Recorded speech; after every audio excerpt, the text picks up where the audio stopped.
এবার ফোঁস করলে কুচিলে দেবো, আর কোনো কথা নয়। রাষ্ট্রপতি তাই বলছে তো। এবার বলো বলো বলো, সবাই বলুন কি বলছেন। দেখুন, আমি যেটা বলবো, একজন গর্বিত ভারতীয় হিসেবে আমার মন আজকে আনন্দ এবং কৃতজ্ঞতা এবং গর্বে পূর্ণ। আমরা শুধু কিন্তু সামরিক জয় হয়নি, জয় হয়েছে আমাদের একতার, আমাদের বিশ্বাস, আমাদের সাহসিকতার। অপারেশন সিঁদুরের মাধ্যমে আমরা ভারতের ইতিহাসে এক নতুন অধ্যায় রচনা করেছি। আমরা প্রতিজ্ঞা করেছিলাম যে আমাদের মা বোনদের সিঁদুরের অক্ষয় আমরা করব।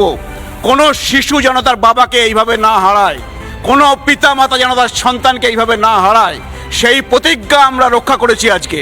আমাদের সেনাবাহিনী যে জয় হয়েছে তার সাথে মনে রাখবেন, সেখানে শুধু S-400 ছিল না, সেখানে শুধু মিসাইল ছিল না, সেখানে শুধু ড্রোন ছিল না, তাদের সঙ্গে ছিল 140 কোটি ভারতীয়ের প্রার্থনা।